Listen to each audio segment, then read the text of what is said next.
प्रधानमंत्री नरेंद्र मोदी के नेतृत्व में देश में तीसरी बार एनडीए की सरकार बन चुकी है। प्रधानमंत्री मोदी ने कैबिनेट मंत्रियों को पोर्टफोलियो भी बांट दिए।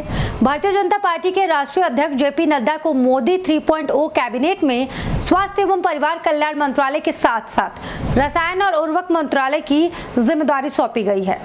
ऐसे में अब ये साफ हो गया है कि बीजेपी को नया राष्ट्रीय अध्यक्ष मिलने वाला है और बीजेपी को बहुत जल्द सबसे युवा राष्ट्रीय अध्यक्ष मिलेगा, जिससे बीजेपी युवाओं को अपनी तरफ साधने का प्रयास करेगी। हालांकि कई ऐसे नाम हैं जिन पर राजनीतिक गलियारों में पार्टी का अध्यक्ष बनाने को लेकर चर्चा है। मंत्री पद का शपथ लेने से पहले इस बात पर चर्चा छिड़ी थी कि मनोहर लाल खट्टर या शिवराज सिंह चौहान को बीजेपी अपना अगला राष्ट्रीय अध्यक्ष बना सकती है, लेकिन इन दोनों नेताओं के मोदी मंत्रिमंडल में शामिल होने के साथ ही सभी दावों पर विराम लग गया।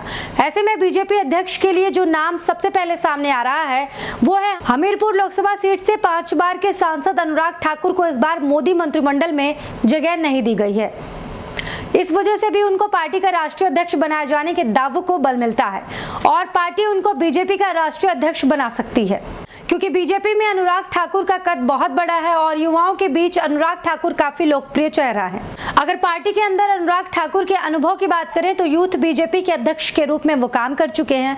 अनुराग ठाकुर 2019 के जनवरी महीने में संसद रत्न पुरस्कार से सम्मानित किए जाने वाले भारतीय जनता पार्टी के पहले सांसद बने थे। इसके अलावा अनुराग हिमाचल प्रदेश राइफल एसोसिएशन के अध्यक्ष, हिमाचल प्रदेश ओलंपिक संघ के महासचिव, भारतीय ओलंपिक संघ के कार्यकारी सदस्य, हिमाचल प्रदेश ओलंपिक संघ के महासचिव के रूप में काम कर चुके हैं। अनुराग ठाकुर बीसीसीआई के संयुक्त सचिव भी रह चुके हैं। मई 2016 में उन्हें बीसीसीआई के अध्यक्ष के रूप में चुना गया था। आपको बता दें कि बीजेपी युवा नेताओं को तरजीह देने की बात कह रही है। ऐसे में अनुराग ठाकुर उनके लिए बेहतर विकल्प हो सकता है। अगर बीजेपी अनुराग ठाकुर को राष्ट्रीय अध्यक्ष के रूप में चुनती है तो इसका मतलब ये होगा कि हिमाचल प्रदेश के 2 नेताओं को शीर्ष स्थान दिए जाएंगे। इसके अलावा आपको बता दें कि बीजेपी के राष्ट्रीय अध्यक्ष के रूप में एक और नाम की चर्चा हो रही है। वो नाम है विनोद तावड़े का। महाराष्ट्र से आने वाले तावड़े राज्य स्तर पर मंत्री रह चुके हैं। विनोद तावड़े ओबीसी समाज से आते हैं, जो वर्तमान में बिहार के प्रभारी महासचिव हैं। इस लोकसभा चुनाव में पार्टी ने उन्हें कई जिम्मेदारियां सौंपी हैं, जिसका नतीजा ये निकला कि बीजेपी बिहार में अच्छा प्रदर्शन करने में कामयाब रही। इस लोकसभा चुनाव में इंडिया गठबंधन के नेताओं ने बीजेपी पर ओबीसी विरोधी होने का आरोप लगाया था, जिसका खामियाजा उत्तर प्रदेश और महाराष्ट्र में ज्यादातर देखने को मिला था। आपको बता दें कि महाराष्ट्र में इस साल विधानसभा का चुनाव भी है। ऐसे में पार्टी ओबीसी राष्ट्रीय अध्यक्ष बनाकर खुद से छिटका हुआ वोट बैंक फिर से समेटने की कोशिश कर सकती है। वो भारतीय विद्यार्थी परिषद की पृष्ठभूमि से ताल्लुक रखते हैं। विनोद तावड़े मराठा समुदाय से भी ताल्लुक रखते हैं। पिछले कुछ सालों में महाराष्ट्र मराठा आंदोलन की वजह से अशांत रहा है। जगह जगह केंद्र और राज्य सरकार के विरोध में प्रदर्शन किए गए हैं।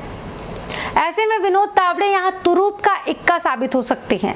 तावड़े ने बीते कुछ दिनों में मोदी सरकार की योजनाओं का खूब प्रचार प्रसार भी किया है। विनोद तावड़े पहले नेता थे जिन्होंने महाराष्ट्र विधानसभा में कृषि के लिए अलग बजट की मांग की थी।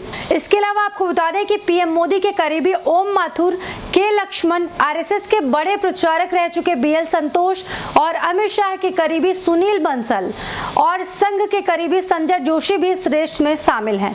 पीएम मोदी के करीबी कहे जाने वाले ओम माथुर, के लक्ष्मण के भी पार्टी अध्यक्ष बनने के चांस ब्राइट है और अगर अमित शाह के चलिए तो सुनील बंसल को ही पार्टी का अध्यक्ष बनाया जा सकता है।